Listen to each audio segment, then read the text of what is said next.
খালেদা জিয়ার শাসন আমলে, জিয়াউর রহমানের শাসন আমলে কোনো আলেমের কষ্ট হয়নি, কোনো আলেমকে তারা জেলখানায় পাঠায় নাই, ঠিক না? ঠিক। আমাদের শরীর কার? আল্লাহ। যে কদিন হায়াত রেখেছেন থাকবো, যখনই হায়াত শেষ চলে যেতে হবে, থাকার কোনো উপায়। আমরা চলে যাব, পৃথিবীতে থাকবো না। মৃত্যুর পরেই প্রথম হিসাব কিসের হবে? কতটা অধপতনে গিয়েছে সমাজ, এটার দায়িত্ব কি এড়াতে পারবেন মিস্টার ইউনূস সাহেব? সালাম যত বেশি, শাস্তিও তত বেশি অপেক্ষা করছে। আপনারা দেখেন এখানে জিয়াউর রহমানের নামে যেই মেডিকেল আছে, ভিতরে গিয়ে অবস্থাগুলো দেখেন, কি অপরিচ্ছন্ন, অপরিষ্কার। ডাক্তাররা টহল দিতে আসে না, বসে বসে পয়সা খায়। এই পয়সা তোর হালাল হবে? তুই কুত্তার ঘু খাস। পতাকা নিয়ে ঘুরছ, দেশের কোনো খবর নাই। আইন উপদেষ্টা, সব উপদেষ্টারা নিজের আখের গোটানোর তালে ব্যস্ত আছো। মেডিকেলের অবস্থা আরো খারাপ। ঢাকা মেডিকেলে গেলে মানুষ বমি করে দেয়। রুগীর রুমের ভিতরে এত ময়লা, এত দুর্গন্ধ, অথচ হাজার হাজার সুইপার মেথডরা পয়সা নেয়, কিন্তু কোনো কাজ দেখবে কারা? ডাক্তাররা টহল দিতে আসে না। সরকারি ডাক্তার এই কুত্তাগুলো ওখানে বসে থাকে, রুমের ভিতরে বসে বসে পয়সা খায়, ওয়ার্ডে গিয়ে রুগী দেখে না। আপনারা দেখেন এখানে জিয়াউর রহমানের নামে যেই মেডিকেল আছে, ভিতরে গিয়ে অবস্থাগুলো দেখেন, কি অপরিচ্ছন্ন, অপরিষ্কার। ডাক্তাররা টহল দিতে আসে না, বসে বসে পয়সা খায়। এই পয়সা তোর হালাল হবে? তুই কুত্তার ঘু খাস, তুই মরা খাস। ডিউটি হলো বগুড়ায়, ঢাকায় বসে থাকে, আর অফিসে পয়সা দিয়া দিয়া নিজের চাকরির টিকে রাখে। এরকম লোক আছে না নাই? ভূমিতে গেলে সবচেয়ে বেশি অনিয়ম। ভূমি অফিস মানে হলো টাকা খাওয়ার অফিস। আর থানায় গেলে কোনো ফাইল লড়ে না ঘুষ ছাড়া। আর কত চাই পুলিশ ভাইয়েরা? একটা কনস্টেবলের বেতন এখন 25,000। রেশনের চাইল আছে না নাই? কথা কন না কেন? ডাল, তেল, এগুলো আবার বেঁচে ফেলে তারা। রাজারবাগ পুলিশ ফাঁড়ির উল্টা দিকে একটা ছোট্ট মার্কেট আছে, সেখানে এই পুলিশের এগুলি বিক্রি হয়। কারণ এত রেশন তো লাগে না। এখন শুধু হা করবি আর খাওয়ায় দেবো, তারপরে ঘুষ কেন? তাকিয়ে দেখ, তোদের যে বড় পান্ডা অফিসার গুলো বেশি ঘুষ খেয়েছে, একটাও এখন দেশে নাই, সব ভাগছে। হারিন্না কোথায়? হারিন্না কোথায়? বেনজির কোথায়? কোন হারাম দিয়ে পেট ভরবি না। হারাম আছে যেখানে আরাম নাই, হালাল আছে যেখানে আরাম আছে সেখানে। রিকশাওয়ালা সারাদিন রিকশা টানার পরে বাড়িতে যখন ফিরে, কি সুন্দর গান গেয়ে গেয়ে বাড়ি ফিরে। শোনো শোনো মুসলমান, করি আমি নিবেদন, এ দুনিয়া পানা হবে জেনে জানো না। কি সুন্দর সুন্দর গজল গায়। আর যেগুলো অফিসে বসে বসে ঘুষ খায়, সালাম দিবেন, মুখে উত্তর নাই, শান্তি নাই। মনে হয় তারে জুতা দিয়া দুইটা বাড়ি মারি গালের ভিতরে। কোরআন এই কিতাব দিয়ে যদি আমি দুনিয়াতে বিচার নেই, আখিরাতে আর সেটার জন্য কোনো কষ্ট করতে হবে না। আবার গিয়ে বললেন, জানাই তুই ইয়া রাসূলুল্লাহ। রাসূল কেন মুখ ফিরিয়ে নিলেন? মুখ ফিরিয়ে নিলেন এই জন্য, কেউ যখন গোপনে গুনাহ করে, গোপনে তওবা করলে মাফ করে দিবেন কে? আর যখন সে প্রকাশ্যে গুনাহ করে, প্রকাশ্যে জিনায় ধরা পড়ে, তার শাস্তিটাও প্রকাশ্যে দিতে হয়। ফালিয়াশহাদ তায়ফাতুম মিনাল মুমিনিন। আল্লাহ বলছেন মুমিনদের একটা অংশের সামনে তাকে শাস্তি দিবা, যাতে সবার জন্য শিক্ষা হয়ে যায়। রাসূল চাইলেন ওই মহিলা যেন গোপনে গিয়ে তওবা করে, কিন্তু মহিলার ঈমান এত বেশি ছিল, তিনি বললেন, ইয়া রাসূলুল্লাহ আপনি আমাকে শাস্তি দেন। রাসূল সাল্লাল্লাহু আলাইহি ওয়াসাল্লাম বললেন, আপনার পেটে বাচ্চা এসেছে নাকি? কয় হ্যাঁ বাচ্চা এসেছে। এবার রাসূল সাল্লাল্লাহু আলাইহি ওয়াসাল্লাম বললেন, আপনার বাচ্চা প্রসবের আগে আপনাকে শাস্তি দেয়া যাবে? আপনার অপরাধ হয়েছে, কিন্তু পেটের বাচ্চার কোনো অপরাধ। বিভিন্ন নিষিদ্ধ পল্লীতে মেয়েরা থাকে আমাদের সামাজিক অবকাঠামোর কারণে। আমাদের সমাজ তাদের অধিকার দেয় না, এই জন্য তারা অনেকেই বাজে পথ বেছে নেয়, ঠিক কিনা? কিন্তু ওই মেয়েদের যদি কোনো ছেলে হয়, আমরা তাকে খারাপ চোখে দেখি না, কখনো না, কখনো দেখবেন না। ছেলেটার তো কোনো পাপ নাই, পাপ করেছে তার মা, ঠিক না? ঠিক। ছেলেটা কি? ছেলেটা কি? নিষ্পাপ। রাসূল সেটাই বুঝালেন। সন্তান প্রসব হওয়ার পরে রাসূল বললেন আফসালহু ফি আমাইন, 2 বছর তার দুধ খাওয়ার অধিকার আল্লাহ দিয়েছেন, অতএব দুধ ছাড়ার আগ পর্যন্ত তোমাকে শাস্তি দেয়া যাবে না। মহিলা চলে গেলেন, পাহারা দিলেন কে? আল্লাহ পাহারা দিলেন। 2 বছর পরে মহিলা ওই শিশুর হাতে শুকনা খাবার দিয়ে হাজির। ওই মহিলা জানতেন এই শাস্তি যদি তিনি বহন করেন তিনি আর দুনিয়াতে থাকবেন না, কারণ বিবাহের পরে যদি কেউ জিনা ব্যভিচার করে তার শাস্তি হলো পাথর মেরে তাকে উড়িয়ে দাও। একটা শাস্তি যদি বাংলাদেশে কার্যকর হতো এত পরকীয়া হতো না, এত বাজে কাজ হতো না। ঠিক না? ঠিক। পরকীয়ার জন্য অবশ্য আমাদের ভাইয়েরাও দায়ী। বিয়ে করেই আপনি ফট করে বিদেশে চলে যান, 2 বছর 3 বছরের জন্য বিবি রেখে, কে দিয়েছে এই লিবার্টি? আপনাকে এই অধিকার দিয়েছে কে? ইয়ালুনা তারাব্বাসু আরবাতা আশহুর, 226 সূরা বাকারা। আপনি 4 মাসের বেশি বিবি থেকে আলাদা থাকতে পারবেন না। ওমর ফারুক যখন প্রেসিডেন্ট, খলিফাতুল মুসলিমিন, সবাই আসার পরে ঘুমাতো, উনি আসার পরে রাস্তায় রাস্তায় হাঁটতেন, কার কি অসুবিধা আছে, কষ্ট আছে, সারা রাত হাঁটতেন। ফজর পড়ে তারপরে বাসায় ফিরতেন। একদিন হাঁটছেন, দেখে যে এক বাসা থেকে গানের আওয়াজ আসতেছে, মেয়ের কণ্ঠের গান। তিনি পিছন দিক দিয়ে বাড়িতে ঢুকে পড়লেন। যখনই ঢুকলেন ভিতরের মেয়ে বলছে যে আমার বাড়িতে ঢুকেছো, তুমি 3টা বড় অপরাধ করেছো, দাঁড়াও। যখনই ওমর ফারুক শুনলেন 3টা অপরাধ, তিনি দাঁড়িয়ে গেলেন। কি অপরাধ? মহিলা প্রথম বলছে আতুল বুয়ুতা মিন আবওয়াবিহা, আল্লাহ বলেছেন বাড়ির সামনের দরজা দিয়ে আসতে, তুমি পিছন দিয়ে ঢুকলা কেন? 1 নম্বর অপরাধ। দ্বিতীয় অপরাধ, সূরা নূরের ভিতরে আল্লাহ বলছেন লা তাদখুলু বুয়ুতান গায়রা বুয়ুতিকুম হাত্তা তাস্তানিসু ওয়া তুসাল্লিমু আলা আহলিহা, তুমি নিজের ঘর হোক অন্যের ঘর হোক অনুমতি এবং সালাম না দিয়ে ঢুকবা না। তুমি অনুমতিও নাও নেই, সালামও দাও নেই। ওমর ফারুক সাথে সাথে নিজের ভুল স্বীকার করলেন। এটাই হলো মুমিনের কাজ। ভুল করলেই মুমিন স্বীকৃতি দিবে কার কাছে? আল্লাহর কাছে। সাথে সাথে তিনি বললেন, কত বড় ওমর! কোন ওমর? রাসূল বলছেন লাউ কানা নাবিয়্যাম মিন বাদি লাকানা ওমর, আমার পরে যদি কেউ নবী হতো ওমর নবী হয়ে যেত। কোন ওমর? ওমরের সিদ্ধান্তের উপর কোরআনের আয়াত নাজিল হয়েছে। ওমর ফারুক সিদ্ধান্ত দিয়েছেন একটা, সাহাবায়ে কেরাম আরেকটা। ওমর ফারুকের উপর সিদ্ধান্তের উপর কোরআন নাজিল করেছেন কে? কোন ওমর? বসতেন এখানে, শত শত মাইল দূরে তার চোখ থাকতো। মসজিদে নববীতে খুতবা দিচ্ছেন, হিমসে সাহাবায়ে কেরাম যুদ্ধ করছেন পাহাড়ের উপর। তিনি খুতবায় দাঁড়িয়ে বললেন, ইয়া সারি আল জাবাল আকবিল, হে পাহাড়ে আরোহণকারীরা সামনের দিকে যাও। মসজিদে নববীর লোকেরা বলছে আপনি জুমা পড়াচ্ছেন এখানে, এখানে পাহাড় পেলেন কোথায়? আমরা কোথায়? কাকে কি নির্দেশ দিচ্ছেন? তিনি বলছেন আমি জুমা পড়াচ্ছি এখানে, কিন্তু আমার চোখ শত শত মাইল দূরে, ওখানে সাহাবায়ে কেরাম যুদ্ধ করছেন, আমি তাকে যুদ্ধের নির্দেশনা দিচ্ছি। সুবহানাল্লাহ বলবেন না? যে হুজুর বলছে সুবহানাল্লাহ, বাড়ি গিয়ে বললেন, জোরে বলেন সুবহানাল্লাহ। এই যে সুবহানাল্লাহ বললেন, কি লাভ হলো বলেন? লাভ হলো মিস্টার ইবলিস আশেপাশে থাকলে দৌড়, চিৎকার করে বলেন সুবহানাল্লাহ। এগুলো বেশি পড়বেন, 4টা কালেমা বেশি পড়লে আপনার রিজিক বাড়বে, আপনার শরীর সুস্থ থাকবে, সব রকমের ব্যাকটেরিয়া থেকে আল্লাহ আপনাকে হেফাজত করে দিবেন। এখন তো রোগের কোনো সীমানা নাই, এই তসবিহগুলো মানুষকে রোগ মুক্ত রাখে। ওমর ফারুক যখন এটা বললেন, ওই মুজাহিদরা যখন যুদ্ধ থেকে ফিরে আসলেন, লোকেরা জিজ্ঞেস করলো কয়েক জুমা আগে আপনাদেরকে ওমর ফারুক নির্দেশ দিয়েছেন, আপনারা কি শুনেছেন? ওই লোকেরা বলছে তোমরা যা শুনেছ আমরাও তাই শুনেছি।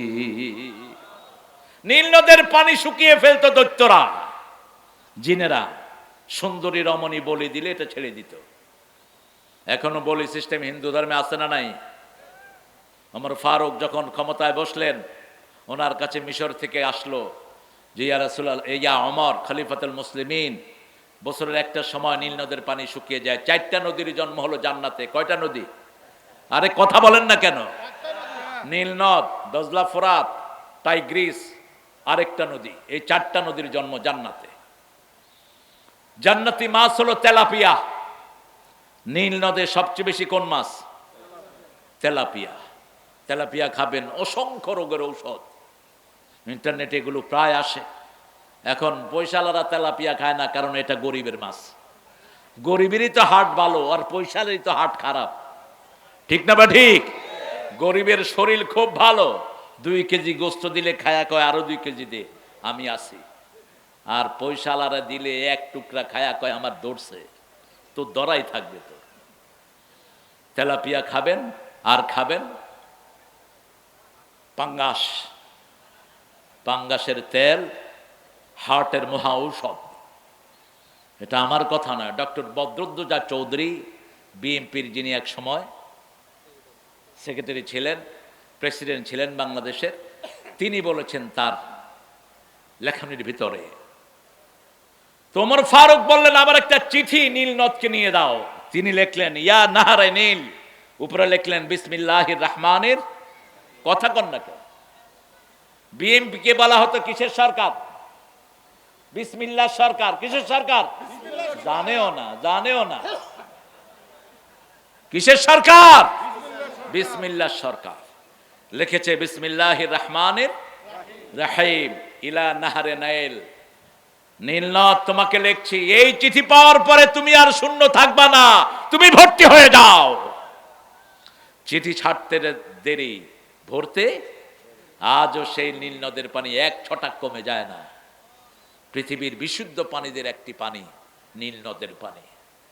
ওমর ফারুকের এই গুণ শুধু 1টা 2টা নয়। সেই ওমর ফারুক রাদিয়াল্লাহু আনহু রাসূল সাল্লাল্লাহু আলাইহি ওয়াসাল্লামের সবচেয়ে প্রিয়জনের একজন। সেই ওমর ফারুকের কথা বলতে গিয়ে রাসূল সাল্লাল্লাহু আলাইহি ওয়াসাল্লাম বলছেন আমার পরে যদি কেউ নবী হতো ওমর হতো।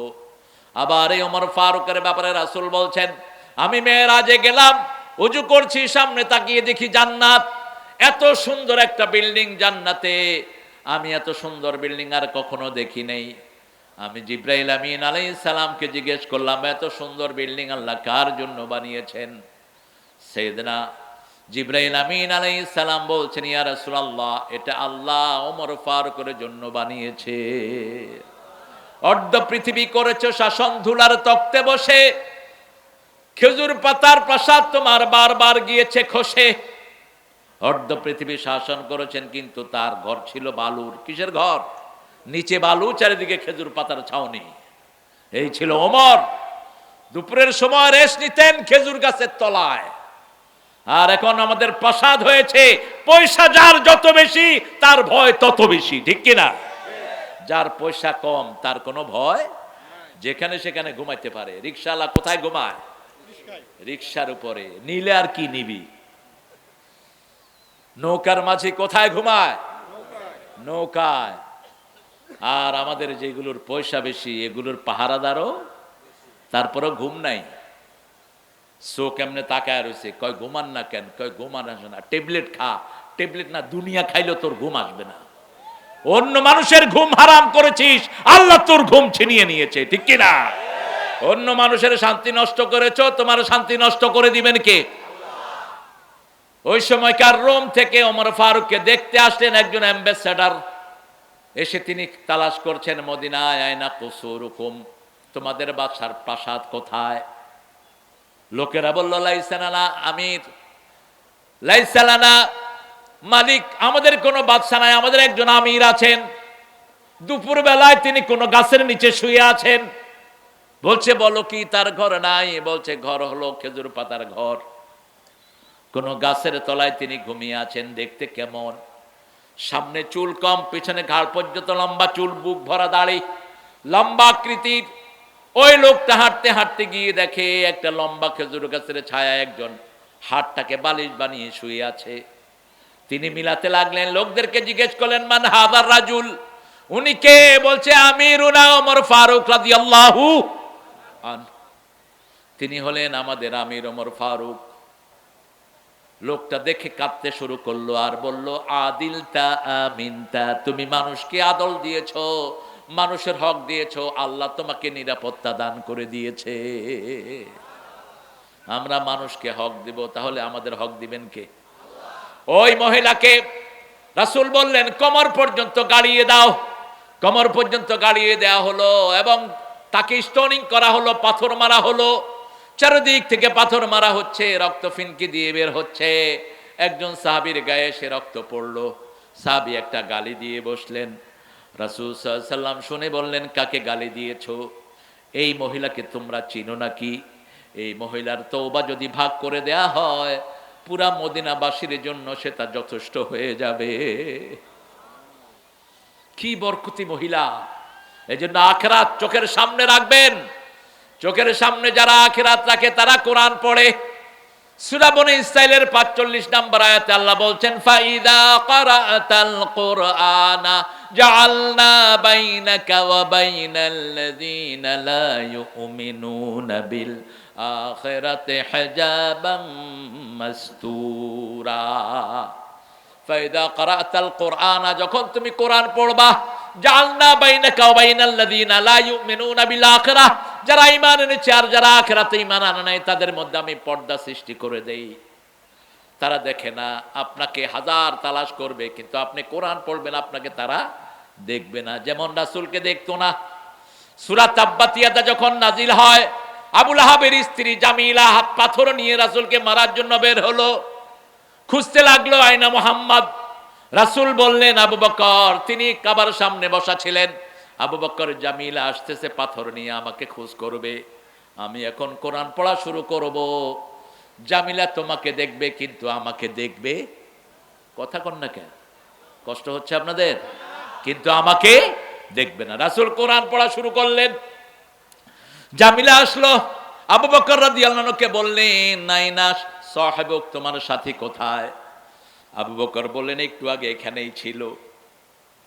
তিনি পাশেই বসে আছেন কিন্তু জামিলা তাকে দেখে নেই। হিজাবাম মাসতুরা, যখন কেউ কোরআন পড়ে তার সব বিপদ মুসিবত দূর করে দেন কে?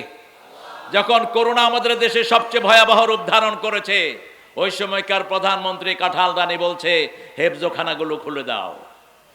মনে নাই আপনাদের? কি খুলে দাও? হেফজোখানা খুলে দাও। ওর উদ্দেশ্য ছিল দুইটা, মরলে হুজুরটা মরুক, অথবা দেখতে চাই কোরআন কিভাবে মানুষকে প্রটেক্ট করে। ছোট্ট ছোট্ট কমলমতি শিশুরা যখন উঠে কোরআন পড়া শুরু করলো, করোনা ভাগা শুরু হলো। এরপরে যখন মসজিদগুলো খুলে দেয়া হলো, করোনা চিরতরে ভাগলো। ভ্যাকসিন যারা দিয়েছেন তারা মরেছেন। এখন যারা অসুস্থ হচ্ছে ভ্যাকসিনের বিষক্রিয়া, এই চুলকানি, তারপরে এই যে রক্ত জমাট বেঁধে যাওয়া, সবগুলো ভ্যাকসিনের সব রোগগুলো এখন এই সব যারা ভ্যাকসিন দিয়েছেন তারা শেষ, আর যারা ভ্যাকসিন দেন নেই তারা সুস্থ আছে। আলহামদুলিল্লাহ বলে। গ্রাম দেশে আমাদেরকে হেফাজত করে দিয়েছেন কে? এই জন্য কোরআন পড়বেন, আয়াতুল কুরসি পড়বেন 5 ওয়াক্ত নামাজের পরে। রাসূল বললেন 5 ওয়াক্ত নামাজের পরে যারা আয়াতুল কুরসি পড়বে তার মধ্যে মৃত্যুর মধ্যে জান্নাতের মধ্যে পার্থক্য হলো মধ্যখানে মৃত্যু। মৃত্যুর পরেই তাকে জান্নাত দান করে দিবেন কে? এখন আয়াতুল কুরসির ভিতরে আল্লাহর 8টা ক্ষমতার উপর আপনি ঈমান আনছেন। আল্লাহু লা ইলাহা ইল্লা হুয়াল হাইয়ুল, আল্লাহ ছাড়া কোনো ইলাহ নাই। আইন মানবো একমাত্র কার? একমাত্র আল্লাহর আইন মানবো। হুয়াল হাইয়ুল কাইয়ুম, তিনি সব সময় চিরস্থায়ী এবং চিরঞ্জীব। চিরস্থায়ী মানে সব কিছুর মালিকানা তার। লাহু মা ফিস সামাওয়াতি ওয়া মা ফিল আরদ, আকাশও তার, জমিনও। আমরা কার? কথা কন না কেন? আমাদের শরীর কার? আল্লাহ। যে কদিন হায়াত রেখেছেন থাকবো, যখনই হায়াত শেষ চলে যেতে হবে, থাকার কোনো উপায়।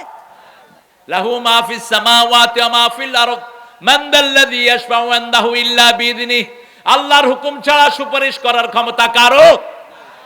4-5 জন পীর ধরে কয় আমার হাত পা ধরে এমনি করে ছুঁড়ে মারবে, আমি গিয়ে বেহেশতের ভিতরে ঢুকে বসে থাকবো। তোর পীরের কোন পাত্তা থাকবে? নবীরাই নাফসি করে চিৎকার করতে থাকবেন। প্রত্যেক নবী বলবেন নাফসি নাফসি, শুধু রাসূল মুহাম্মদ সাল্লাল্লাহু আলাইহি সাল্লাম বলবেন উম্মতি উম্মতি। সব নবীরা নিজেকে নিয়ে ব্যস্ত থাকবেন। সেই জন্য আল্লাহ রাব্বুল আলামিন বলছেন, ওয়ালাকিন্নাল বিররা মান আমানা বিল্লাহি ওয়াল ইয়াউমিল আখির ওয়া আকামাস সালাতা ওয়া আতাজ যাকাত। নামাজ কায়েম করবেন, 5 ওয়াক্ত নামাজ। আজকে থেকে আর কখনো নামাজ ছেড়ে দেব না। রাজি আছেন না নাই? একটু হাত তুলি, কষ্ট দিয়ে একটু। মনে কষ্ট নেন না তো? মাফ করে দিয়ে যদি কষ্ট হয়। বলেন হে আল্লাহ, বলেন হে আল্লাহ, আপনার নামে ওয়াদা করছি জীবনে আর কোনো দিন ফরজ নামাজ, ফরজ রোজা, ফরজ পর্দা, ফরজ কোরআন পড়া ছেড়ে দেব না। আমিন ইয়া রাব্বাল আলামিন।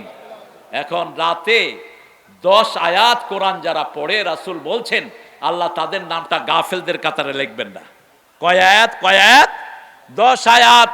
আর রাতে যারা 100 আয়াত কোরআন পড়বে, নেককারের কাতারে আল্লাহ তাদের নাম লিখে দিবেন।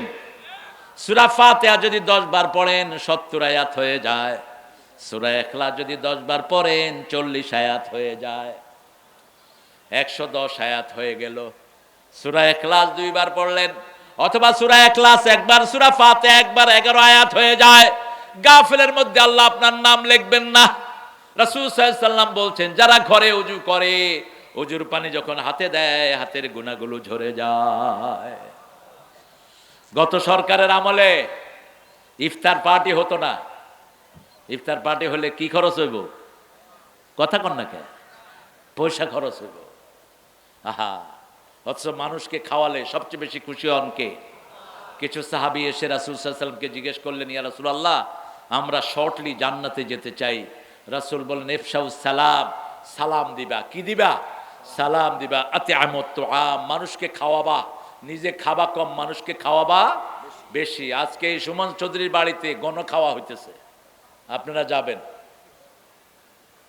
এই নদীর 11 কেজি পাঙ্গাস কিনেছে একটা, শেষ হয়ে গেছে বোধহয়। কিন্তু মানুষ আলহামদুলিল্লাহ তৃপ্তি ভরে মানুষ খাচ্ছে। গ্রামের মানুষকেও খাওয়ায়। আল্লাহ তার হায়াতকে দারাজ করে দিন। আপনি মানুষকে খাওয়াবেন, নিজে খাবেন কম, খাওয়াবেন বেশি। ওই দাদাদের মতো হয়েন না, দাদা আজকে তো খেলেন না, আরেকদিন কিন্তু ছাড়বো না। দাদা খেয়ে এসেছেন না, যে খাবেন। কি মেহমানদারি! কয়ে খেয়ে আসছেন না, যে খাবেন, মানে আমার ঘরে কোনো খাওয়া নাই। আচ্ছা, নবীদের অভ্যাস, রাসূলের ঘরে এক কাফের ঢুকেছে, 7টা ছাগলের দুধ দিয়েছে। কয় ছাগল?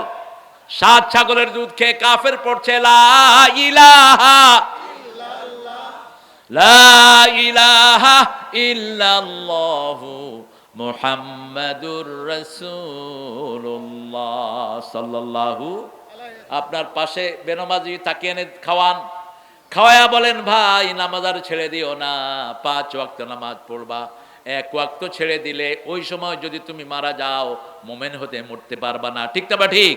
এশার নামাজ যারা পড়েন নাই, এই রাতে যদি মৃত্যু হয়, ফেরাউন হামানের সাথে তোমার সাক্ষাৎ হবে, কোন নবীর সাথে সাক্ষাৎ হবে না। আর তুমি যদি এশার নামাজ জামাতে পড়ো আর ফজর জামাতে পড়ো, রাসূল সাল্লাল্লাহু আলাইহি সাল্লাম বললেন, তুমি ঘুমিয়ে থাকবা কিন্তু ফেরেশতারা লিখবে তুমি দাঁড়িয়ে দাঁড়িয়ে সারা রাত নামাজ পড়েছো। যে ফজরের নামাজ জামাতে পড়ে, এশার নামাজ জামাতে পড়ে, সারা রাত তার নামাজের ভিতরে শামিল হয়ে যায়। নামাজ কায়েম করতে হবে। আপনার ছেলে নামাজ পড়বে, মেয়ে নামাজ পড়বে, আপনার পরিবার নামাজ পড়বে, সবাইকে নিয়ে আপনি নামাজ কায়েম করবেন। ওয়াতাজ যাকাত, যাকাত আদায় করবেন। আমার ইসলাম বলেছে 5 ভাবে যাকাত আদায় করো। 5, 10, 20, 25, 30। কয়টা বললাম? 5। 5 কি? এখানে খনিজ পদার্থ পাওয়া গেল, যেমন উত্তরবঙ্গে কয়লার খনি পাওয়া গেল। রাসূল সাল্লাল্লাহু আলাইহি সাল্লাম বললেন, যেখানে কোনো খনি পাওয়া যায় ওটার আশেপাশের লোককে খনির 5 ভাগের 1 ভাগ গরিবকে দিতে হবে। কিন্তু আমাদের দেশে দিছে? কথা বলেন, দিছে? দেয়নি। সৌদি আরবে আছে এটা। 2 নাম্বার, আপনি নিজে পানি দিয়ে ধান চাষ করেছেন, 10 মনে 1 মন গরিবের কাছে দিতে হবে। কাকে দিতে হবে? গরিবের ফান্ডে দিতে হবে। আর আপনি ধান লাগিয়েছেন, পানির ব্যবস্থা আপনি করেন নাই, আল্লাহর বৃষ্টির কারণে আপনার ফসল হয়েছে, 20 মনে 1 মন কাকে দিবেন? কাকে দিবেন? আল্লাহকে দিবেন। গরিবরে দিবেন। কাকে দিবেন? গরিবের মধ্যে প্রথম হলো আপনার ভাই, প্রথম হলো আপনার বোন, নিজের নিকটাত্মীয়। আতাল মাল আলা হুব্বিহি যাবিল কুরবা ওয়াল ইয়াতামা ওয়াল মাসাকিন, আল্লাহ লিস্ট করে দিয়েছেন। নিজের ভাইয়ের সাথে কথা বলে না, নিজের চাচাকে দাওয়াত দেয় না, বাইরের লোকদেরকে ঘরে এনে খাওয়ায়, তোর উপরে আল্লাহর লানত, তুই জান্নাতে যেতে পারবি না। কাতে রহম যারা, যারা নিজের নিকটাত্মীয়র সম্পর্ক ছিন্ন করে, এরা বেহেশতে যেতে পারবে না। আপনার নিকটাত্মীয়কে আগে দিবেন। মা বাপকে যাকাত দেয়া যায় না, কিন্তু আপন ভাইকে কথা কন না কেন? আপনি গোপনে ভাইয়ের হাতে টাকা গুঁজে দিয়েন, আবার কেন না ভাই ধর তোর জাকাত দিলাম, ভাই কেবল তোর জাকাত তুই খা, কারণ ভাইয়ের সম্মান আছে না নাই, এই সম্মানের দিকে খেয়াল রাখতে হবে। ইসলাম যে কত সুন্দর, কার জাকাত কার কাছে যাবে এটার কোনো পাত্তাও থাকবে না, ঠিক না ঠিক? কিন্তু গাইবান্ধার এক পাঠা কয়েক বছর আগে বলছে জাকাতের শাড়ি দিব, তোমরা লাইন ধরো। লাইন ধরায়া 4-5 জনকে মেরে ফেলছে লাইনের চাপায় পড়ে। আমিও টেলিভিশন থেকে বলছিলাম ওই পাঠাকে ধরে আনো, ধরে এনে তাকে ফাঁসি দিয়ে দাও। জাকাতের লুঙ্গি শাড়ি পাইলি কোথায় তুই? জাকাত হলো তুখাযু মিনাল আগনিয়া তারুদ্দিল আল ফুকারা, ধনীর ঘাড় মটকায় নাও, গরিবকে দাও। কোন ধনীর পয়সা কোন গরিবের কাছে যাবে কোনো চিহ্ন থাকবে না, ঠিক না বা ঠিক? চিহ্ন থাকলেই তো সে খোটা দিবে কয়দিন পরে। এরপরে যদি আপনার 20টা ছাগল 25টা ছাগল থাকে, ওই ছাগলগুলোকে আপনি খাওয়া কিনে দেন না, সকাল বেলায় ছেড়ে দেন, সারাদিন বাইরে খেয়ে সে ঘরে ঢুকে। এই 25টা ছাগলের একটা ছাগল 1 বছর পরে কাকে দিতে হবে? গরিবকে দিতে হবে, গরিব মানুষকে দিতে হবে। এরপরে 30টা গরু, 30টা গরু যদি আপনার থাকে, আপনি খাওয়ান, আপনি তাকে খাওয়ান না, গরুর খাওয়া কিনতে হয় না, বাইরে খেয়ে সে ঘরে ঘুমায়, তাহলে একটা গরু তাকে দিতে হবে গরিবদেরকে, আবার একটা উট তাদেরকে দিতে হবে। এইভাবে ইসলাম বলেছে ওয়াতাল মাল আলা হুব্বিহি যাবিল কুরবা, গরিবকে তুমি যাকাত দিবা। আর এটা কারা দিবে? সেটাও সূরা হজের 41 নম্বর আয়াতে আল্লাহ বলছেন আল্লাযীনা ইম্মাক্কান্নাহুম ফিল আরদি আকামুস সালাত ওয়া আতাউয যাকাত ওয়া আমারু বিল মা'রুফ ওয়া নাহাউ আনিল মুনকার ওয়ালিল্লাহি আকিবাতুল উমুর। যদি আমি কাউকে দায়িত্ব দেই, ক্ষমতায় যদি কাউকে বসায়, রাষ্ট্রীয় ক্ষমতায় কাউকে দায়িত্ব যখন দেই, প্রথম কাজ হলো নামাজ কায়েম করবে। কি কায়েম করবে? তারে কি নামাজি না বেনামাজি বলেন? এই বলো, 5 ওয়াক্ত নামাজি। আমি শুনলাম কার কাছে, তারেকের হাওয়া ভবনে একটা ছেলে তার নামাজের ইমামতি করত। সেই ছেলেটা আমাকে বলছে যে তারেক স্যার যখন অফিসে আসে, জোহর আসর মাগরিব কখনো কখনো এসেও আমরা একসাথে পড়ি। নামাজি মানুষ, বাপের কিছু চিহ্ন ছেলে পায় কিনা? কথা কন না কেন? আল্লাহ তাকে ইসলামের শ্রেষ্ঠ সৈনিক হিসাবে কবুল করুন।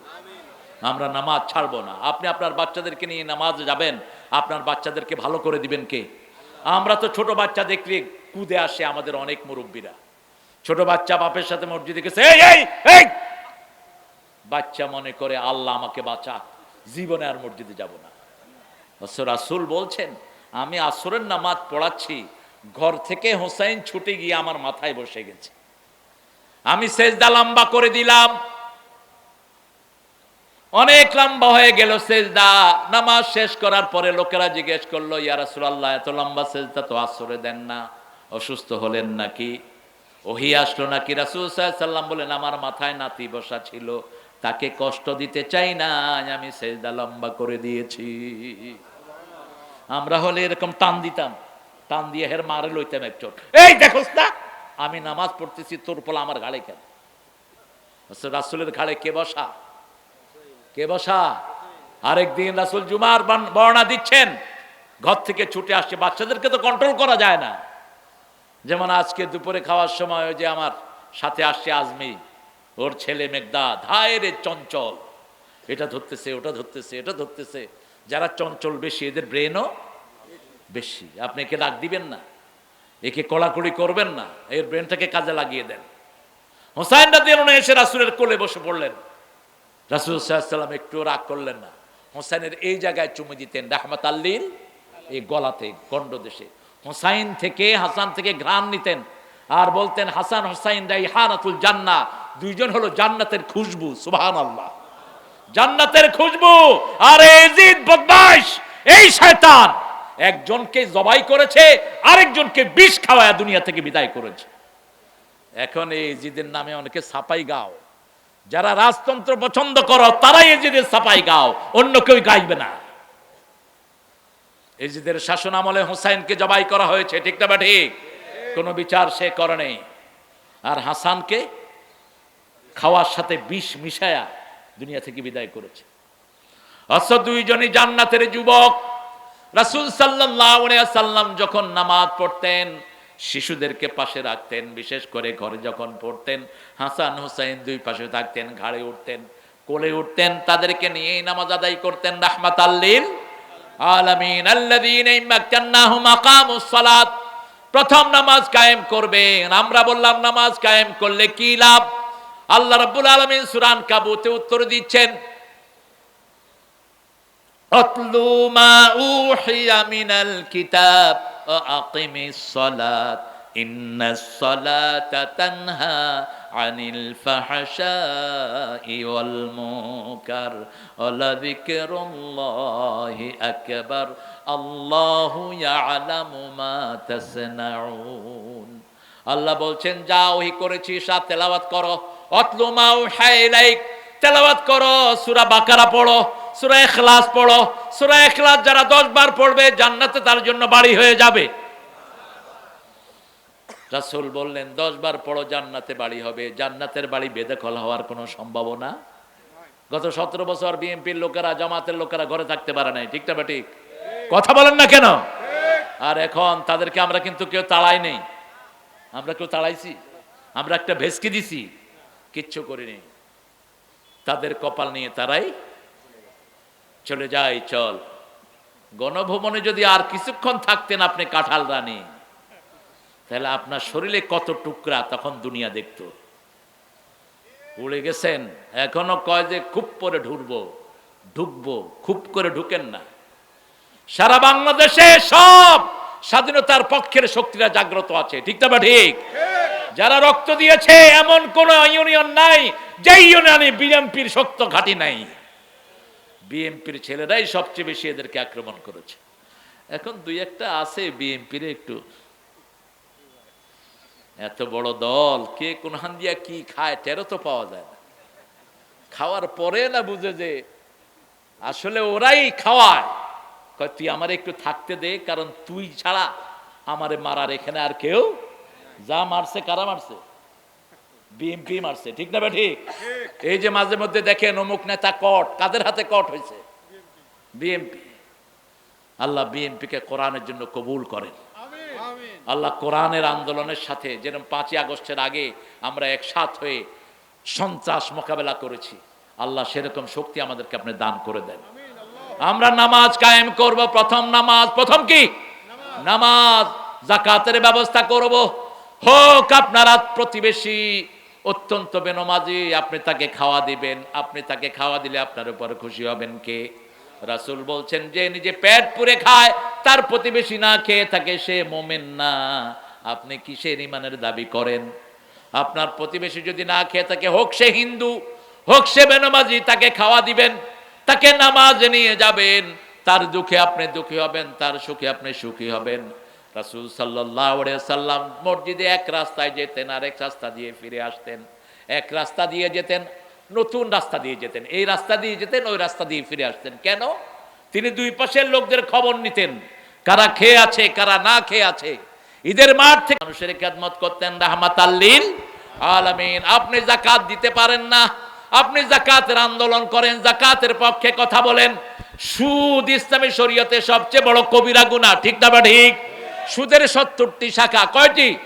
70টি। সবচেয়ে ছোটটা হলো মায়ের সাথে জিনা করা, আর সবচেয়ে বড়টা হলো ইউহারিবুনাল্লাহ ওয়া রাসূলা, আল্লাহ আল্লাহ রাসূলের বিরুদ্ধে যুদ্ধ ঘোষণা করা। এই জন্য যেখানে সুদ আছে সেখানে আমরা নাই। আল্লাহ বলছেন ইয়ামহাকুল্লাহুর রিবা ওয়া ইউরবিস সাদাকাত। ও, আপনাদের কষ্ট হচ্ছে না? এখনই মুনাজাত করে দেবো ইনশাআল্লাহ। জিহাদ করবেন তো? জিহাদ করতে রাজি আছেন তো? আমরা জিহাদ করব ইনশাআল্লাহ। আমাদের টাকা যা বাহিরে গেছে, আহা, শুধু এক এসালাম 80,000 কোটি টাকা নিয়ে গেছে ইসলামী ব্যাংক থেকে একজন। আর কাঁঠাল রানীর হিসাব একটা এসেছে, মাত্র 2 লক্ষ কোটি তিনি সরিয়েছেন, বেশি না। ভূমিমন্ত্রী তিনার 650 বাড়ি ইংল্যান্ডে। তবে মনে রাখেন, হারামে কোনো আরাম। যারা হারাম খায় তাদের সম্পদ তারা সাথে রাখতে পারে না। এই জন্য হালালের প্রতিষ্ঠানগুলোকে আমাদেরকে বড় করতে হবে। হ্যাঁ,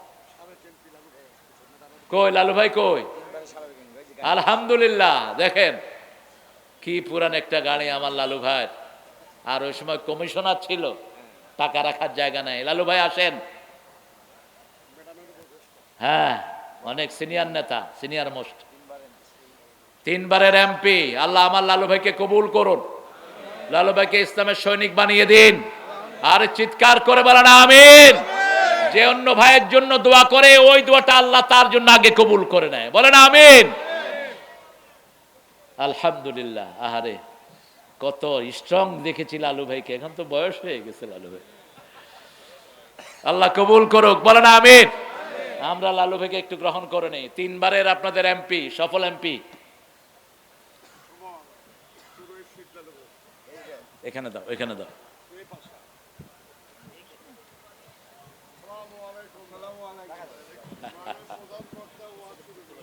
আসসালামু আলাইকুম।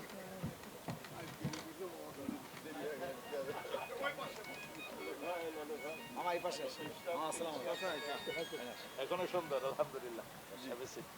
আপনি চালান ইনশাআল্লাহ। আমি এই পাশে যাচ্ছি। আলহামদুলিল্লাহ। আপনারা খুশি না বেজার? এইভাবেই আমরা চাই, আমরা ইসলামের জন্য সব এক হব, ঠিক না বা ঠিক? আল্লাহ লালু ভাইয়ের হায়াতকে দারাজ করে দিক। কত কষ্ট করে, কত দূর থেকে এসেছে আল্লাহ ভালো জানে, অনেক বেশি পরিশ্রান্ত, কিন্তু চেহারা একটা সুন্দর নুরানি ভাব। আল্লাহ কবুল করুক। আরো জোরে বলি আমিন। আকামুস সালাত ওয়া আতাউজ যাকাত আমারু বিল মারুফ ওয়া নাহু আনিল মুনকার। একাধিকবার তারেক লন্ডন থেকে ঘোষণা করেছে, যারা চাঁদাবাজি করে এরা আমার দলের লোক নয়, এদের শাস্তি হওয়া উচিত, ঠিক না বা ঠিক? সেই আদর্শে যেন আমরা থাকতে পারি। আমরা কোনো গরিব মানুষকে কিছুই করব না, তবে হ্যাঁ, আমাদের টাকাগুলো যারা অন্যায়ভাবে নিয়েছে আমরা যেন সেগুলো তাদের থেকে নিয়ে গরিবকে বিতরণ করতে পারি। আল্লাহ তৌফিক দান করুক। আরো জোরে বলেন আমিন। আমারু বিল মারুফ, সৎ কাজের আদেশ দিবেন, অসৎ কাজ থেকে নিষেধ করবেন। অনিল্লাহি আকিবাতুল উমুর, সব পরিণাম কার উপর নির্ভর করে? আল্লাহর উপর নির্ভর করে। আল্লাহ যার শেষ ভালো তার সবই ভালো। ইন্নামাল আমালু বিল খাওয়াতিম। সেজন্য আল্লাহ রাব্বুল আলামিন বলছেন, ওয়াতাল মাল আলা হুব্বিহি যাবিল কুরবা ওয়াল ইয়াতামা ওয়াল মাসাকিন।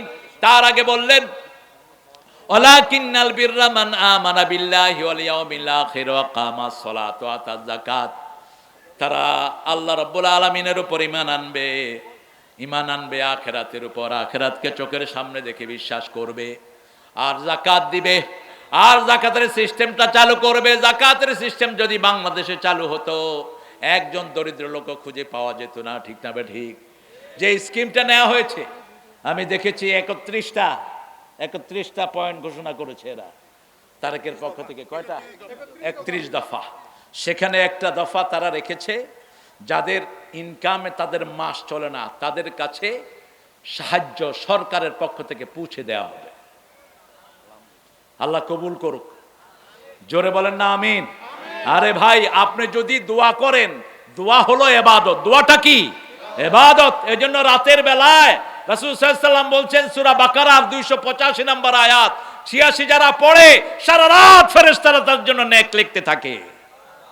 কাফাতা, তার জন্য যথেষ্ট হয়ে যায়। কি আছে এই আয়াতে?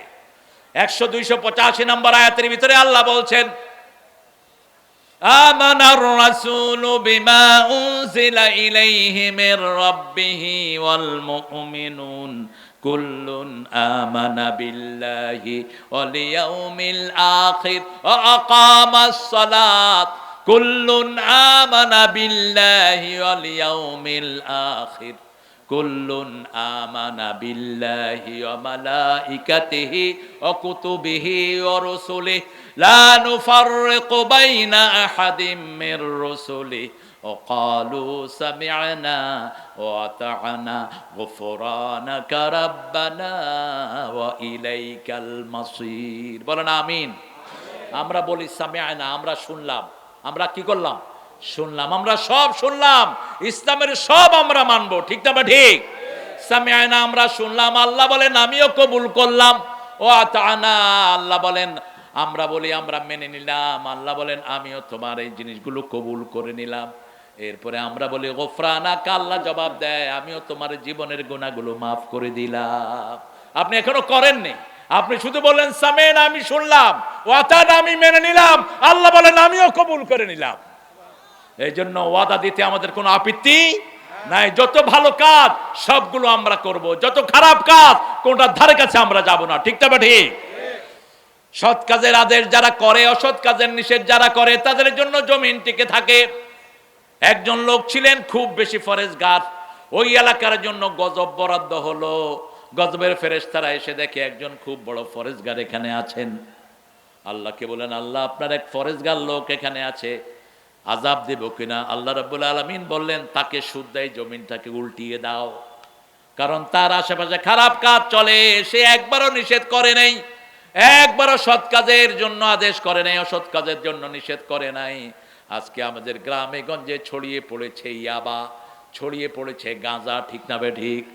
কথা বলেন না কেন?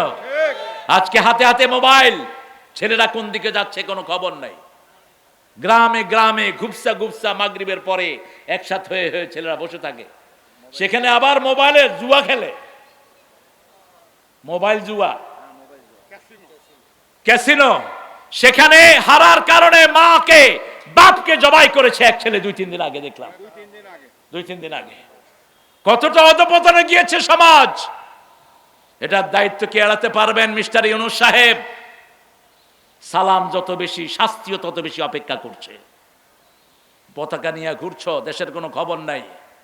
আইন উপদেষ্টা, সব উপদেষ্টারা নিজের আখের গোটানোর তালে ব্যস্ত আছো। মেডিকেলের অবস্থা আরো খারাপ। ঢাকা মেডিকেলে গেলে মানুষ বমি করে দেয়, রোগীর রুমের ভিতরে এত ময়লা, এত দুর্গন্ধ, অথচ হাজার হাজার সুইপার মেথডরা পয়সা নেয়, কিন্তু কোনো কাজ দেখবে কারা? ডাক্তাররা টহল দিতে আসে না। সরকারি ডাক্তার এই কুত্তাগুলো ওখানে বসে থাকে, রুমের ভিতরে বসে বসে পয়সা খায়, ওয়ার্ডে গিয়ে রোগী দেখে না। আপনারা দেখেন এখানে জিয়াউর রহমানের নামে যে মেডিকেল আছে, ভিতরে গিয়ে অবস্থাগুলো দেখেন, কি অপরিচ্ছন্ন, অপরিষ্কার। ডাক্তাররা টহল দিতে আসে না, বসে বসে পয়সা খায়। এই পয়সা তোর হালাল হবে? তুই কুত্তার ঘু খাস, তুই মরা লাশ খাস। ডিউটি হলো বগুড়ায়, ঢাকায় বসে থাকে, আর অফিসে পয়সা দিয়া দিয়া নিজের চাকরির টিকে রাখে। এরকম লোক আছে না নাই? ভূমিতে গেলে সবচেয়ে বেশি অনিয়ম। ভূমি অফিস মানে হলো টাকা খাওয়ার অফিস। আর থানায় গেলে কোনো ফাইল লড়ে না ঘুষ ছাড়া। আর কত চাই পুলিশ ভাইয়েরা? একটা কনস্টেবলের বেতন এখন 25,000। রেশনের চাইল আছে না নাই? কথা কন না কেন? ডাল, তেল, এগুলো আবার বেঁচে ফেলে তারা। রাজারবাগ পুলিশ ফাঁড়ির উল্টা দিকে একটা ছোট্ট মার্কেট আছে, সেখানে এই পুলিশের এগুলি বিক্রি হয়। কারণ এত রেশন তো লাগে না।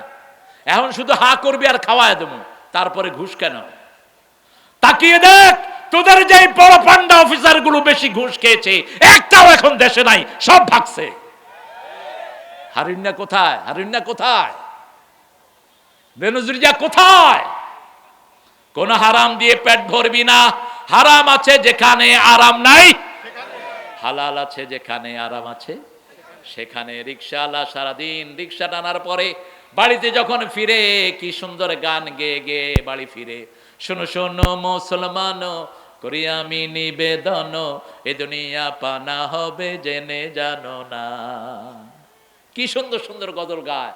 আর যেগুলো অফিসে বসে বসে ঘুষ খায়, সালাম দিবেন মুখে উত্তর নাই, শান্তি নাই। মনে হয় তারে জুতা দিয়া 2টা বাড়ি মারি গালের ভিতরে। 5,000 টাকা বেতনে ইমামরা চাকরি করে, কি সুন্দর ড্রেস, সাদা ড্রেস, 5,000 10,000, মুখে সবসময় হাসি আছে না নাই? হাসি আছে। হালালের বরকতি এখানে। আপনাদের বগুড়ার এক ইমাম আমার সাথে দেখা করতে গেলেন। বললাম, বাবাজি আপনি কি করেন? বলছে, বাবা ইমামতি করি। বেতন কত? বললেন যে আরো 10-20 বছর আগের কথা। বলছে, বেতন বাবা 5,000, তবে 8 মাস বাকি। বললাম, বাবাজি আপনি চলেন কেমনে? কয় আল্লাহ চালায়। কিভাবে চলেন? বলছে, আমার মসজিদ থেকে প্রতি বছর আমাকে 5 মণ চাউল তারা ধান দেয় আমাকে। এই 5 মণ ধানের যে চাউলটা হয়, ওটা দিয়ে আমি, আমার বউ আর আমার 3টা সন্তান আমাদের চলে যায়। পুকুরে একটু মাছ হয়, আর খেতে একটু ফসল হয়। আর মসজিদের টাকাটা যখন দেয় এটা দিয়ে বাচ্চাদের কাপড় চোপড় থেকে শুরু করে দোকানে যা বাকি পড়ে ওটা দিয়ে দেয়। আল্লাহ সুন্দর চালাচ্ছে। সুবহানাল্লাহ কইবেন না? চালানোর মালিক কে? আল্লাহ। সে আল্লাহ রাব্বুল আলামিন বলছেন, যদি তোমরা আল্লাহর কাছে পুণ্য চাও, নেক চাও, তাহলে ঈমান আনবা, আখিরাতকে চোখের সামনে রাখবা, যাকাত আদায় করবা, নামাজ কায়েম করবা। নামাজ কায়েমের জন্য যদি জীবনও যায়, জীবন দিতে রাজি, কিন্তু নামাজ ছাড়তে রাজি নয়। কি করে ঘুমিয়ে থাকো ফজর করে কাজা, এমনও তো হতে পারে জোহরে জানাজা। ঠিক না বেঠিক? কোন নিশ্চয়তা আছে আপনি যে এই রাত থাকবেন? কোন নিশ্চয়তা নাই। অতএব আজকে রাতে ঘুমানোর আগে 2 রাকাত নামাজ। কয় রাকাত? 2 রাকাত নামাজ। রাসূল বলতেন, তুমি 4টা কাজ করবা। সালাম দিবা, যাকে চিনো, যাকে চিনো না সালাম দিবা। কি দিবা? আগে সালাম দিবা। আতিআমুত তুআম, মানুষকে খাওয়াবা। সাল্লু ফিল লাইলি ওয়ান নাস নিয়াম, মানুষ যখন ঘুমিয়ে থাকে। কোথায় যাও? আরে এখন কি ঢাকা যাও? আরে এই যে চিনেন তো সুমনের, আমাদের সুমনের ভগ্নিপতি, আমার সে আপা হার্ট অ্যাটাক করে মারা গেছেন। আপার সন্তানটার নাম হলো সাজ্জাদ। সাজ্জাদের আব্বা এই যে 50,000 টাকা প্রতিষ্ঠানকে দিয়েছেন। আল্লাহ কবুল করুক। আল্লাহ যেন ওনার স্ত্রীকে শহীদ হিসেবে কবুল করে, বলেন আমিন। কারণ হার্ট অ্যাটাকে যারা মারা যায় রাসূল বলছেন এরা শহীদ হয়ে যায়। আল্লাহ সাজ্জাদ এবং ওনার ছেলে আছে আবেদ, দুইটাকে আল্লাহ কবুল করুক। উনি ঢাকা যাবেন, আপনার দোয়া করবেন যাতে সহি সালামতে যেতে পারে। আলহামদুলিল্লাহ, আলহামদুলিল্লাহ বলি। লালু ভাইরা প্রোগ্রাম নাই তো আজকে? আপনাদের প্রোগ্রাম তো আমাদের চেয়ে বেশি থাকে। আসসালামু আলাইকুম, আপনাকে সালাম। জি শুকরিয়া। আলহামদুলিল্লাহ। আমরা দুনিয়াতে থাকবো না কেউ, আমাদেরকে চলেই যেতে হবে। মৃত্যুর পরেই প্রথম হিসাব কিসের জানেন তো? এটা তো জানলে পড়েন না কেন বলেন? আজকে থেকে ছাড়বো না। এক অন্ধ সাহাবী রাসূলকে বললেন, ইয়া রাসূলুল্লাহ, আমার বাসা অনেক দূরে, আমি যদি ফজরে না আসি হবে তো? রাসূল বললেন, প্রথম হবে। এরপরে ডেকে বললেন, আতাসমাউল আযান, তুমি কি আযান শুনো? বলছে হ্যাঁ শুনি। বলছে তাহলে মসজিদে আসতেই হবে। বলছি ইয়া রাসূলুল্লাহ, আমার ঘরটা সামনে আনি। উনি কি ছিলেন? কি ছিলেন? অন্ধ ছিলেন। রাসূল বললেন, না, যত দূর থেকে হেঁটে আসবা তত বেশি সওয়াব দান করবেন কে? অতএব সেখানেই রাখো। আমাদের বাংলাদেশে এমন কোন জায়গা নাই যেখানে আজান শোনা যায় না। ঠিক না ঠিক? রাসূল বলেছেন, আজান শোনার পরে যারা মসজিদে আসে না, আমার মন চায় ওদের ঘরগুলো আমি আগুন দিয়ে জ্বালিয়ে দেই। শুধু পারি না, শিশু এবং মহিলাদের কারণে। রাসূল সাল্লাল্লাহু আলাইহি ওয়াসাল্লাম রহমতের নবী, তিনাকে মেরেছে, তিনাকে মেরে সারা শরীর থেকে রক্ত প্রবাহিত করেছে, তাদের জন্য তিনি বদদুয়া দেন নেই। তায়েফের দিনগুলোর কথা স্মরণ হলেই তিনি কাঁদতেন। সেই রাসূল সাল্লাল্লাহু আলাইহি সাল্লামের কাছে যখন আযাবের ফেরেশতারা আসলো, তিনি হাত তুললে বললেন, হে আল্লাহ, আগফির হাদাল কওম ইন্নাহুম লা ইয়ালামুন। হে আল্লাহ, এদেরকে মাফ করে দেন, এরা জানে না আমি যে নবী। এরা কালেমা গ্রহণ করে নাই, কিন্তু এদের পরের জেনারেশন বলবে লা ইলাহা ইল্লাল্লাহ, লা ইলাহা ইল্লাল্লাহু মুহাম্মাদুর রাসূলুল্লাহ সাল্লাল্লাহু। 5 ওয়াক্ত নামাজ মসজিদে পড়বো। কোথায়? আপনি মনে রাখবেন, 5 ওয়াক্ত নামাজ যারা মসজিদে পড়ে আল্লাহ নিজে তাদের জন্য বেহেশতটাকে সাজায় দেয়। 5 ওয়াক্ত নামাজ যারা মসজিদে পড়ে আল্লাহ বলেছেন, ও নবী আপনি বলে দেন ওরা মুমিন। ওরা কি? কিন্তু নামাজ পড়ে, নামাজের পরে সে আল্লাহর বিরুদ্ধে কথা বলে, এরকম লোক আছে না নাই? আল্লাহ বলছেন, ফাওয়াইলুল লিল মুসাল্লিন আল্লাযীনা হুম আন সালাতিহিম সাহুন আল্লাযীনা হুম ইউরাউনা ওয়া ইয়ামনাউনাল মাউন। আল্লাহ বলছেন, ওই মুসল্লিদের জন্য ওয়াইল দোজক, ওয়াইল দোজক, জাহান্নামের এমন একটা বিষাক্ত জায়গা যেটা থেকে দৈনিক জাহান্নাম 400 বার আল্লাহর কাছে পানা চায়। জাহান্নামের একটা গর্তের নাম হলো ওয়াইল। যারা মিথ্যা কথা বলে তাদের জন্য ওয়াইল দোজক। ওয়াইলুল লিল মুকাজ্জিবিন ওয়াইলুল লিকুল্লি হুমাজাতিল লুমাজা। যারা মানুষের সামনে এবং আড়ালে আবঢালে মানুষের গীবত করে তাদের জন্য ওয়াইল। যারা নামাজে নামাজ ঠিক মতো পড়ে না, জোহর পড়ে, আসর পড়ে না, আসর পড়ে, মাগরিব পড়ে না, আবার নামাজের ভিতরে কি পড়ে সমাজে এসে তার কোনো খবর রাখে না। নামাজের ভিতরে পড়ে এসে আশিরুহুন্না বিল মারুফ, বিবির সাথে সবচেয়ে ভালো ব্যবহার করবা, কিন্তু বাহিরে এসে বিবিকে মারে, এরকম বেয়াদব আছে না নাই? কেন বিবির গায়ে হাত তোলেন? কেন? মনে রাখবেন, বিবির জন্য এক চোখে থাকবে রহমত, আরেক চোখে ভালোবাসা। সূরা রোমের 21 নম্বর আয়াত, ওয়াজআলা বাইনাকুম মুওয়াদ্দাতাম ওয়া রাহমা। বিবির মূল উদ্দেশ্য হলো লিতাসকুনু ইলাইহা, তোমরা ওখানে শান্তি পাবা, আরামদায়ক জায়গা পাবা। পরকীয়ায় যে সমস্ত মেয়েরা আসক্ত হয়ে যায়, এদের দুনিয়াও শেষ, আখিরাতও। আপনার মেয়ে কোথায় প্রাইভেট পড়ে আপনার খবর রাখতে হবে, কাদের সাথে যায়। কোন ছেলে কোন মেয়ের সাথে 3-4টা মেয়ের সাথে লাইন করে একটা ছেলে, এই ছেলে লুচ্চা, এই ছেলের জন্য মিলবে আরেক জিনাকারিনী মেয়ে। সূরা নূরের প্রথম চ্যাপ্টারে আল্লাহ বলছেন, আয-যানিয়াতুল জানি, জিনাকারের জন্য জিনাকারিনী আল্লাহ ব্যবস্থা করে দিবেন, খবিশের জন্য খবিশা মেয়ে ব্যবস্থা করবেন। খবরদার, চরিত্রটাকে ভালো রাখেন। আপনার চরিত্র যদি ভালো হয়, আপনার জন্য নেককার মানুষের ব্যবস্থা করে দিবেন কে? আল্লাহ রাব্বুল আলামিন। সেজন্য বলছেন, সালাত মানুষকে সব রকমের অপকর্ম থেকে সরিয়ে রাখে। ইন্নাস সালাতা তানহা আনিল ফাহশাই ওয়াল মুনকার ওয়া লাযিকরুল্লাহি আকবার আল্লাহু ইয়ালামু মা তাসনাউন। আল্লাহ বলছেন, আমার জিকির হলো সবচেয়ে বড়। কেন আল্লাহর জিকির করবেন না?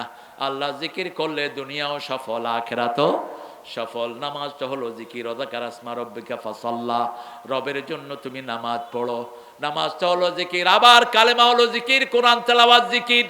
আফদালুজ যিকরি তিলাওয়াতুল কোরআন। সেজন্য আমার আল্লাহ বলছেন, যদি সওয়াব তোমরা পেতে চাও, প্রথম আমি আল্লাহর উপর ঈমান আনো, তারপরে আখিরাতের প্রতি ঈমান আনো, নামাজ কায়েম করো, যাকাতের ব্যবস্থা তোমরা আদায় করো। আপনি ঘরের মালিক, আপনার ছেলেরা নামাজ পড়েছে কিনা প্রতিদিন আপনি খবর নেন, আপনি প্রাইভেটে গিয়েছে কিনা সেই খবর তো ঠিকই নেন। আপনার মেয়ে মায়ের, আপনার বিবি আপনার মেয়ের খবর নিবে। আপনার ছেলেকে পবিত্রতা শিখান। আমাদের ছেলেরা এখন জানে না কখন ফরজ গোসল হয়, আমাদের মেয়েরা জানে না কিভাবে ফরজ গোসল থেকে পবিত্র হতে হয়। স্কুলগুলোতে সেই শিক্ষার কোনো বালাই নাই। সেটার জন্য এই কোরআনের প্রতিষ্ঠানগুলো করা হয়েছে। আল্লাহর কাছে আমরা তৌফিক চাই, আমরা যেন শ্রেষ্ঠ মুত্তাকি হতে পারে, আল্লাহ কবুল করেন। আরো চিৎকার করে বলেন আমিন। পড়েন সুবহানাকা আল্লাহুম্মা ওয়া বিহামদিক আশহাদু আল লা ইলাহা ইল্লা আনতা আস্তাগফিরুকা ওয়া আতুবু ইলাইক। প্রতিষ্ঠানে কেমন কালেকশন হয়েছে আমি জানি না, কালেকশন কেমন হয়েছে? আপনারা লোক পাঠিয়ে দেন, আর পয়সাওয়ালা দেখায় দেন, 2-1 ধরবো আমি। এখানে সবচেয়ে বেশি পয়সাওয়ালা কে বলেন তো? লালু ভাইয়ের পয়সা কেমন আছে? লালু ভাইরে আজকে দিয়ে দিবেন টাকা, কষ্ট করে আসছে যখন আজকে টাকা দিয়ে দিবেন। এই হুজুররা তোমরা উঠো কেন? ও মাঠে যাচ্ছ, যাও। আপনারা আপনাদের সাধ্য অনুযায়ী দান করবেন। এই প্রতিষ্ঠানের জন্য প্রায় 60-70 লক্ষ টাকা খরচ করে এই সুমন সুন্দর 2টি ঘর করে দিয়েছেন। এত সুন্দর ঘর অধিকাংশ হেফজখানাতে নাই। সুন্দর করে যারা বাচ্চারা পড়তে পারে, মায়েরা আপনাদের দানের উপর ইসলাম টিকে আছে। 4টা কাজ যে মায়েরা করবে, জান্নাতের সবগুলো দুয়ার তাদের জন্য খোলা থাকবে। 5 ওয়াক্ত নামাজ, রমজানের রোজা, স্বামীর খেদমত আর নিজের ইজ্জতের হেফাজত। এই 4টা কাজ যে মায়েরা করবে, জান্নাতের 8টা দরজা আল্লাহ তাদের জন্য খুলে দিবেন। আমরা উঠবো না কোনো ভাইয়েরা, আমাদের প্রিয় মেহমান এসেছেন, আমাদের সাথে একটু কুশল বিনিময় করবেন, তারপরে ইনশাআল্লাহ সভাপতি সাহেব কথা বলবেন, তারপরে মুনাজাতের মাধ্যমে আমরা ইনশাআল্লাহ এখান থেকে বিদায় হব। ছেলেরা আপনাদের কাছে গিয়েছে, যে কোনো নেক কাজ করলে 10 গুণ সওয়াব। রাসূল সাল্লাল্লাহু আলাইহি ওয়াসাল্লাম বলেছেন, যারা বেশি দান করবে, এই দানগুলো কিয়ামতে নূরের বাতি হয়ে তাকে চারিদিক থেকে আলো দিয়ে ঘিরে দিবে। কে মিন্টন আসছে? হ্যাঁ, মাশাআল্লাহ, আলহামদুলিল্লাহ, আলহামদুলিল্লাহ বলেন। অনেক ত্যাগ কোরবানি স্বীকার করা মানুষ। আলহামদুলিল্লাহ, আলহামদুলিল্লাহ, আলহামদুলিল্লাহ, আলহামদুলিল্লাহ। এই মানুষগুলো বসে আছে আমাদের প্রিয় মিল্টনকে দেখার জন্য। লালু ভাইও আসছেন। দীর্ঘ জীবন, অনেক পরিশ্রম, অনেক কোরবানির পরে আজকের এই সুন্দর দিনটা এসেছে। আমরা ঢাকাতে একই এলাকায় বাসিন্দা, মগবাজারে আমরা দুইজনই একই এলাকার বাসিন্দা। মাঝে দিয়ে অনেক দিন কথা হয় নাই। আমি তো 5 বছর বিদেশে থাকতে হয়েছে আমাকে, ফ্যাসিস্ট আমাকে 5 বছর দেশে ঢুকতে দেয়নি। 5 বছর ছিলাম আমেরিকাতে, এরপরে যখন আসছি আর যোগাযোগ হয়নি। আজকে বহুদিন পরে দেখা হলো। আল্লাহ আমার মিল্টন ভাইয়ের জীবনের গুণাগুলো মাফ করে দিক, তার পরিবারকে কবুল করুক। হায় রে, দোয়া নাই রে, জোরে বলেন না আমিন। আলহামদুলিল্লাহ 20,000 টাকা প্রতিষ্ঠানের জন্য তিনি নগদ দান করলেন, আল্লাহ কবুল করুক, জোরে বলেন আমিন। এখন আমরা দুইজনের থেকে কিছু কথা শুনবো, তারপরে দোয়া করব নাকি? আলহামদুলিল্লাহ। 3টা প্রশ্ন এসেছে। মৃত্যু ব্যক্তির জন্য 3 দিন আর 40 আনা। গরিব মানুষকে খাওয়াবেন, নিজের নিকটাত্মীয়কে টার্গেট করবেন। নিকটাত্মীয় গরিব, এটা হলো কোরআনের ফার্স্ট প্রেফারেন্স। সূরা বাকারা 177 নম্বর আয়াত। আতাল মাল আলা হুব্বিহি দাবিল করবা, নিজের ভাই, নিজের বোন, নিজের চাচা, ফুফু, আত্মীয় স্বজনকে আগে টার্গেট করবেন। মৃত ব্যক্তির জন্য কোরআন খতম করা রমজানে ইফতার করানো নাই। তবে রাসূল বলেছেন, আপনি যদি কুত্তাকে হাড্ডিও খাওয়ান, আপনি সন্তান হয়ে সেই সওয়াব আল্লাহ পিতামাতার আমলনামায় তুলে দিবেন। কিন্তু মৃত ব্যক্তিকে কেন্দ্র করে কোরআন খতম করা, তারপরে রমজানে কাউকে ইফতার করানো, এটা রাসূল সাল্লাল্লাহু আলাইহি ওয়াসাল্লাম এইভাবে টার্গেট করে করতেন না। কিন্তু আপনি যত মানুষকে যত খাওয়াবেন, সব খাওয়ার সওয়াব আল্লাহ আপনার পিতামাতার আমলনামায় তুলে দিবেন। আপনি যা পড়বেন, সালাত পড়বেন, কোরআন পড়বেন, হাদিস পড়বেন, তুলে দিবেন। নামাজ বিশুদ্ধভাবে আদায়ের জন্য সালাতুর রাসূল, রাসূলুল্লাহ নামাজ, রিটেন বাই নাসিরউদ্দিন আলবানী, বেশ কয়েকদিন এটা অনুবাদ করেছেন। আসান ফেকারও একটা নামাজ আছে। বাজারে 3টা বড় বড় সালাতের কিতাব আছে, এগুলো আপনারা পড়বেন। আল্লাহ আমাদেরকে পড়ার তৌফিক দান করুক। আমরা অত্যন্ত প্রীত হয়েছি। মুর্শেদ মিল্টন আমার খুব কাছের মানুষ। আমরা 17 বছর যোগাযোগ হয়েছে, ফোনে হয়েছে বেশ কয়েকবার। আমরা একই এলাকাতে ছিলাম, কিন্তু এই ফ্যাসিস্টের আক্রমণের কারণে আমরা সব বিচ্ছিন্ন ছিলাম। আল্লাহ এখন এক করে দিয়েছেন। আমরা যেন এইভাবেই কোরআনের জন্য কাজ করতে পারি, আল্লাহ তৌফিক দান করেন। লালু ভাইয়ের কথা, বেনমাজি কোনো ভোট পাবে না, ঠিক না? ঠিক। নামাজি আছে যেখানে আমরা আছি। আর নামাজ কিসের চাবি? কিসের চাবি? তো বেশির চাবি কোনো মানুষের কাছে নাই, আপনারটা আপনার কাছেই, আপনারটা আপনার কাছেই। আপনি এই চাবি কিভাবে নেবেন সেটা আপনি ঠিক করবেন। এই জন্য অমুক জায়গাতে গেলে বেহেশতে হয়ে যাবে, অমুক জায়গা, বেহেশতের মালিককে আরো জোরে বলেন। তো আপনি এটা দায়িত্ব নেন কেন? বেহেশত আল্লাহর, আল্লাহ যাকে খুশি দিবেন। তবে আল্লাহ বলেছেন এই এই কাজগুলো করতে হবে, ঠিক না? ঠিক। আমরা কোনো কোরআন বিরোধী, ইসলাম বিরোধীর কোনো কাউকে আমরা রায় দিব না। রাজি আছি না নাই? এটাই আমাদের সবার চাওয়া। আমরা মিল্টন ভাইয়ের জন্য দোয়া করব, আমাদের প্রিয় লালু ভাইয়ের জন্য দোয়া করব, দোয়া করব আমাদের নতুনের জন্য, আরও যারা এসছে। আপনারা সবাই নামে আসেন ইনশাআল্লাহ। আমরা একটু মোনাজাত করব। আসলে অনেক রাত হয়ে গেছে, দূরের লোকেরা চলে গেছে, কাছের লোকেরা, মাঠ একদম প্যাকড আপ ছিল, পুরা চারিদিকেই একদম ঠাসাঠাসি ছিল। তো আলহামদুলিল্লাহ যারা চলে গেছেন তাদের জন্য আমরা দোয়া করব। আল্লাহুম্মা আমিন। লা ইলাহা ইল্লা হুয়াল হালিম সুবহান রাব্বিল আরশিল আযীম। আল্লাহুম্মা সাল্লি ওয়া সাল্লিম আলা নাবিয়িনা মুহাম্মদ ওয়া আলা আলিহি ওয়া সাহবিহি আজমাইন। ربنا ظلمنا أنفسنا وإن لم تغفر لنا وترحمنا لنكونن من الخاسرين. ربنا آتنا في الدنيا حسنة وفي الآخرة حسنة وقنا عذاب النار. ربنا وآتنا ما وعدتنا على رسلك ولا تخزنا يوم القيامة إنك لا تخلف الميعاد. শিরিনা আশরাফ মহিলা হাফিজিয়া মডেল মাদ্রাসা ও ইতিমখানা তাহিরুন্নেসা হাফিজিয়া মাদ্রাসার উদ্যোগে আজকের এই তাফসীর মাহফিলে হাজার লক্ষ জনতা নিয়ে আপনার কাছে ভিক্ষার হাত তুলেছি। আমাদের জীবনের গুনাহগুলো মাফ করে দাও। আজকের নামাজ, আজকের রোজা সহ সারা জীবনের আমল তোমার শাহী দরবারে কবুল করো। তার হাদিয়া সমস্ত আম্বিয়ে কেরামের আরওয়াহ মুবারকে পৌঁছিয়ে দাও। বিশেষ করে যেই নবী উম্মতি উম্মতি বলে সারা জীবন কেঁদেছেন, তার রূহের সওয়াব পৌঁছিয়ে দাও। এ পর্যন্ত যত মুমিন মুমিনাত, মুসলিম মুসলিমাত কবরের বাসিন্দা হয়েছে, সবার আরওয়াহে সওয়াব পৌঁছিয়ে দাও।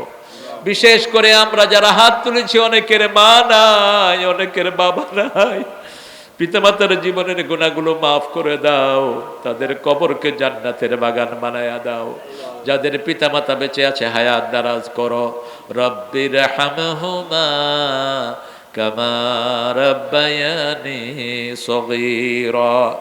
আল্লাহ আমাদের প্রিয় সুমন চৌধুরীর আব্বাকে তুমি জান্নাতুল ফেরদাউসের বাসিন্দা বানাও, তার আম্মার হায়াতকে তুমি দারাজ করে দাও। আমাদের আজকের দুইজন শ্রেষ্ঠ অতিথি, তিনবারের এখানে জনগণের এমপি, আমাদের প্রিয় লালু ভাইকে তুমি কবুল করো। লালু ভাইয়ের জীবনের সব সুন্দর আমলগুলো তুমি কবুল করে নাও। আমাদের আশরাফ মিল্টনকে তুমি কবুল, মোর্শেদ মিল্টনকে তুমি কবুল করো, তার সন্তানগুলোকে তুমি কবুল করো, বিপদ মুসিবত থেকে তাদেরকে হেফাজত রাখো। নতুন সহ যত নেতৃবৃন্দ এখানে এসেছেন সবাইকে তুমি কবুল করে নাও। আল্লাহ রাব্বুল আলামিন 5ই আগস্টের আগে কোরআনের দলের লোকেরা সহ আমরা যেভাবে একসাথে আন্দোলন করেছি সেই ঐক্য আমাদেরকে ফিরিয়ে দাও। আল্লাহ আমাদের যত ভাই বোন এখানে এসেছেন সবার জীবনের গুনাহ মাফ করে দাও। এই দুটি প্রতিষ্ঠানকে তুমি মসজিদে নববীর মতো কবুল করো। যত ছেলে মেয়ে আছে এদেরকে তুমি আলেমে হক্কানি রব্বানি বানাও। আমাদের প্রত্যেকের শিশুদেরকে এখানে কোরআনের মাদ্রাসায় দেওয়ার তৌফিক তুমি দান করে দাও। আল্লাহ ম্যাডামের শরীরটাকে তুমি ভালো করে দিও, তারেককে সুস্থ সাবলীলভাবে তুমি দেশে আসার ব্যবস্থা করে দিও। আল্লাহ আগামীর পার্লামেন্ট যেন কোরআনের পার্লামেন্ট হয় সেই ব্যবস্থা করে দিও। আল্লাহ রাব্বুল আলামিন বাংলাদেশের যত মানুষ আজকে আছে সবাইকে তুমি কোরআনের জন্য কবুল করো। আমাদের পুলিশ প্রশাসন সহ সবাইকে কোরআনের জন্য কবুল করো। যাদের উপর মিথ্যা মামলা দেয়া হয়েছে তাদের জীবনের গুনাহ তুমি মাফ করে দাও। মামলাগুলো থেকে তাদেরকে হেফাজত করো। আল্লাহ এই মাটিতে শুয়ে আছে জিয়াউর রহমানকে তুমি মাফ করে দাও। জিয়াউর রহমানের পরিবারকে তুমি কবুল করো। কোকোকে তুমি মাফ করে দাও। আল্লাহ আমাদের যত ভাই বোন এখানে এসেছেন মা আয়েশার মতো আমাদের মাদেরকে কবুল করেন। আমাদের ছেলে মেয়েদেরকে হাসান হোসাইনের মতো কবুল করেন। আল্লাহ জানি না কার জীবনের শেষ মুনাজাত এই মুনাজাত। আল্লাহ শাহাদাতের মৌত আমাদের নসিব করে দিও। মৃত্যু যখন দুয়ারে আসবে জবানে জারি করে দিও লা ইলাহা ইল্লাল্লাহু মুহাম্মাদুর রাসূলুল্লাহ।